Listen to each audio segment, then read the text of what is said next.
Salut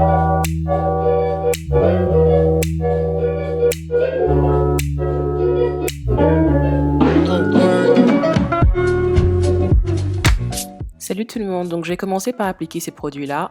Le premier produit que j'ai appliqué avant mon maquillage, c'était mon masque Freeman. Ensuite, je continue avec mon toner Clear Start pour faciliter l'application de ma crème hydratante qui s'appelle aussi Clear Start.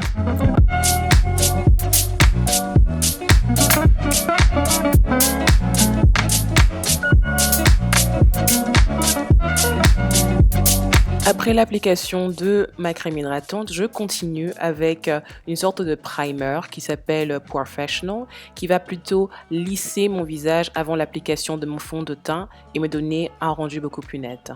Ensuite, il est très important d'hydrater le dessous des yeux pour pouvoir vraiment préparer la surface à l'application de mon anti-cerne.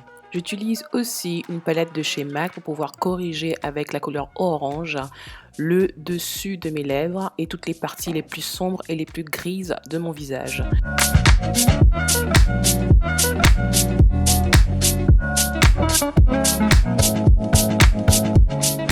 Je vais aussi utiliser un Beauty Blender pour estomper le tout et pouvoir faciliter l'application de mon anti-cerne par la suite. Je vais réutiliser ma palette MAC, mais cette fois-ci pour camoufler toutes mes imperfections avec un anti-cerne de ma carnation. À l'aide de mon fond de teint et de mon pinceau de chez Sigma, je vais tapoter mon fond de teint sur mon visage pour maximiser la couvrance. Notez que j'utilise mon fond de teint préféré en ce moment qui s'appelle NARS All Day Luminous Weightless Foundation. C'est un fond de teint super léger mais qui couvre toutes vos imperfections et vous donne le teint parfait.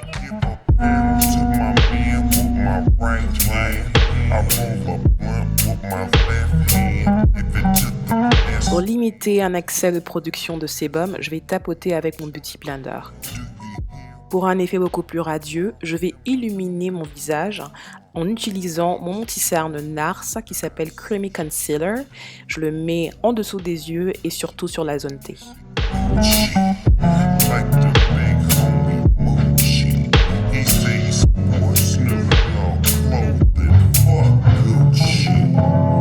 J'utilise encore mon Beauty Blender pour estomper tout mon anti-cerne et ce Beauty Blender est franchement le secret du maquillage parfait.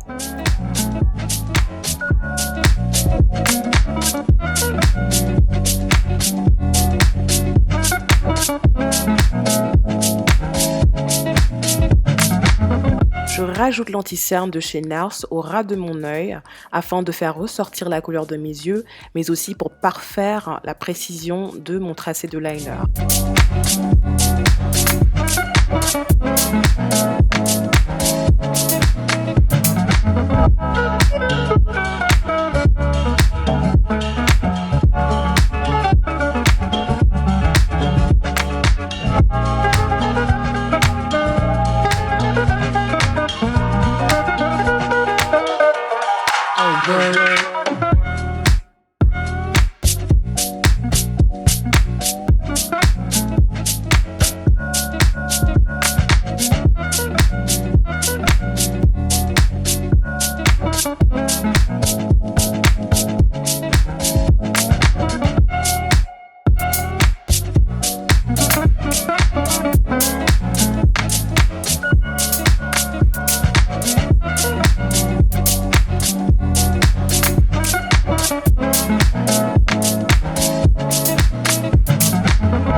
Après estompage de mon anti-cerne, remarquez que mon teint est beaucoup plus lumineux et radieux.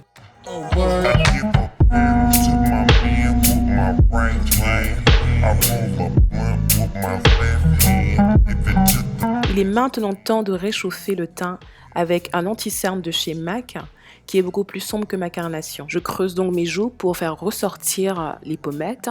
Je le mets en dessous des lèvres pour avoir des lèvres beaucoup plus pulpeuses, en dessous de la mâchoire, pour avoir une mâchoire bien définie et bien sûr au niveau des tempes pour avoir le teint unifié. Je trace aussi le contour de mon nez afin de le rendre beaucoup plus fin.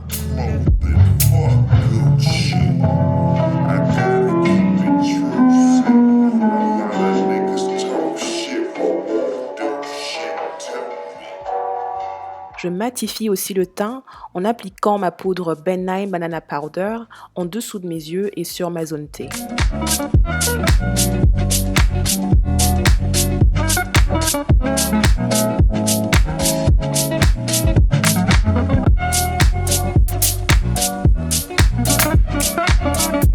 Afin de renforcer le contouring, j'ajoute aussi la poudre en dessous du contouring. J'estompe aussi mon contouring avec un pinceau propre.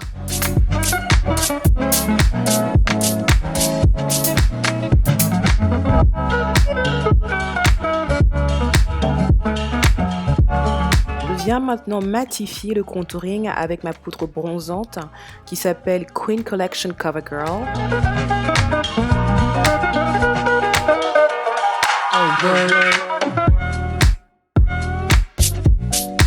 Il est temps d'estomper le tout avec ma poudre de chez MAC qui s'appelle Mineralized Skin Finish, que je vais aussi utiliser en dessous de mes yeux pour balayer la poudre.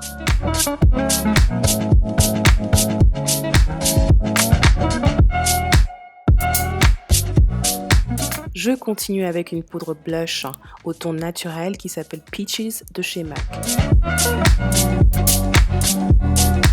Je termine ma routine teint en appliquant mon enlumineur de chez MAC qui s'appelle Gold Deposit au-dessus des pommettes.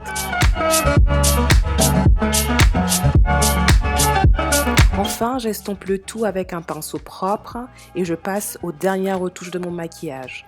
J'ai opté pour un look printanier, donc je vais tracer mes lèvres avec un crayon rosé de chez MAC qui s'appelle Héroïne et je vais remplir mes lèvres avec ce même crayon.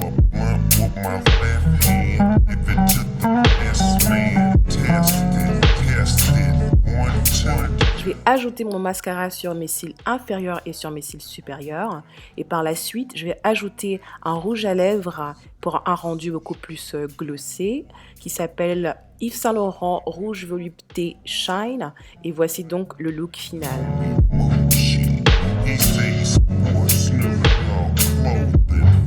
Je vous remercie infiniment d'avoir regardé cette vidéo et je vous dis à plus tard dans mes prochaines vidéos. Bye!